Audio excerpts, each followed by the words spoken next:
ರಾಜ್ಯದಲ್ಲಿ ಹಲವು ಜಿಲ್ಲೆಗಳಲ್ಲಿ ಮಳೆ ಅಬ್ಬರಿಸ್ತಾ ಇದೆ. ಅದರಲ್ಲೂ ದಕ್ಷಿಣ ಕನ್ನಡ ಜಿಲ್ಲೆಯಲ್ಲಿ ಮಳೆಯ ಅಬ್ಬರ ಜೋರಾಗಿದ್ದು ಶಾಲೆ ಪಿಯು ಕಾಲೇಜುಗಳಿಗೆ ರಜೆ ಘೋಷಣೆಯಾಗಿದೆ.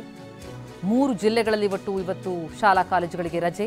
ದಕ್ಷಿಣ ಕನ್ನಡ ಜಿಲ್ಲೆ ಮತ್ತು ಬೀದರ್ ಹಾಗೆ ಕೊಡಗು ಈ 3 ಜಿಲ್ಲೆಗಳಲ್ಲೂ ಕೂಡ ವಿಪರೀತ ಮಳೆಯ ಹಿನ್ನೆಲೆ ಶಾಲಾ ಕಾಲೇಜುಗಳಿಗೆ ರಜೆ ಘೋಷಣೆಯಾಗಿದೆ. ನಿರಂತರವಾಗಿ ಮಳೆ ಅಬ್ಬರಿಸ್ತಾ ಇದೆ ರಾಜ್ಯದಲ್ಲಿ. ಅದರಲ್ಲೂ ಈ 3 ಜಿಲ್ಲೆಗಳಲ್ಲಿ ಇನ್ನಷ್ಟು ಮಳೆಯಾಗುವ ಮುನ್ಸೂಚನೆ ಇರೋ ಹಿನ್ನೆಲೆ ಕೊಡಗು, ಬೀದರ್ ಮತ್ತು ದಕ್ಷಿಣ ಕನ್ನಡ ಜಿಲ್ಲೆಯ ಶಾಲಾ ಕಾಲೇಜುಗಳಿಗೆ ರಜೆ ಘೋಷಣೆಯಾಗಿದೆ. ಮೇ ತಿಂಗಳಿನಲ್ಲೇ ಮಳೆ ಅಬ್ಬರ ಆರಂಭ ಆದದ್ದು ಈಗ ಆಗಸ್ಟ್ ಮುಕ್ತಾಯಕ್ಕೆ ಬಂದರೂ ಕೂಡ ಅಬ್ಬರ ಮುಂದುವರಿತಾ ಇದೆ. ಹಲವು ಕಡೆಗಳಲ್ಲಿ ಅವಾಂತರಗಳು ಸೃಷ್ಟಿಯಾದದನ್ನು ಗಮನಿಸಿದ್ವಿ. ಪ್ರವಾಹದ ಪರಿಸ್ಥಿತಿ ಕೂಡ ಮುಂದುವರೆದಿದೆ. ಈ ಹಿನ್ನೆಲೆಯಲ್ಲಿ 3 ಜಿಲ್ಲೆಗಳಲ್ಲಿ ಮಳೆಯ ಅಬ್ಬರದ ಮುನ್ಸೂಚನೆಯ ಹಿನ್ನೆಲೆ ಶಾಲಾ ಕಾಲೇಜಿಗೆ ರಜೆ. ಇನ್ನು ರಾಯಚೂರಿನಲ್ಲಂತೂ ನಿನ್ನೆ ರಾತ್ರಿ ಸುರಿದಂತಹ ಮಳೆಗೆ ಜನ ಹೈರಾಣಾಗಿದ್ದಾರೆ.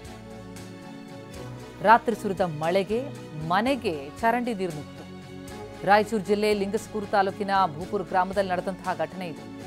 ಗ್ರಾಮದ ದಲಿತ ಓಣಿಯಲ್ಲಿ 8ಕ್ಕೂ ಹೆಚ್ಚು ಮನೆಗಳಿಗೆ ಚರಂಡಿ ನೀರು ನುಗ್ಗಿದೆ.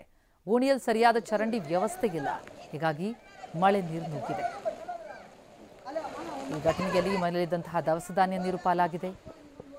ಮಾವಿನಬಾವಿ ಗ್ರಾಮ ಪಂಚಾಯತ್ ಅಧಿಕಾರಿಗಳ ವಿರುದ್ಧ ಸ್ಥಳೀಯರ ಆಕ್ರೋಶವನ್ನು ವ್ಯಕ್ತಪಡಿಸ್ತಾ ಇದ್ದಾರೆ. ಮನೆಯೊಳಕ್ಕೆ ಕೊಳಚೆ ನೀರು ಬಂದರೆ ಆ ಜನ ಹೇಗೆ ವಾಸಿಸ್ಬೇಕು ಹೇಳಿ.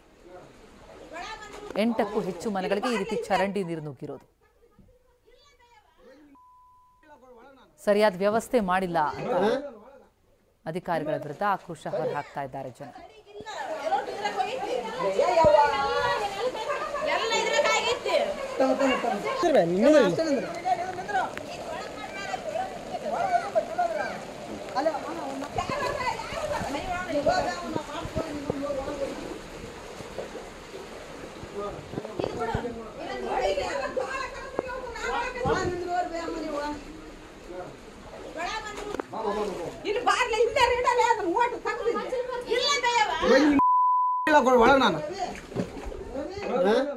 ರಾಯಚೂರಿನ ಭೂಪೂರ್ನ ಪರಿಸ್ಥಿತಿ ಇದು. ಅವ್ಯವಸ್ಥೆಯ ಆಗ್ರ ಆಗಿದೆ. ಲಿಂಗಸ್ಕೂರು ತಾಲೂಕಿನ ಈ ಗ್ರಾಮದಲ್ಲಿ 8ಕ್ಕೂ ಹೆಚ್ಚು ಮನೆಗಳಿಗೆ ರಾತ್ರಿ ಸುರಿದಂತಹ ಮಹಾ ಮಳೆಯಿಂದ ಚರಂಡಿ ನೀರು ನುಗ್ಗಿದೆ.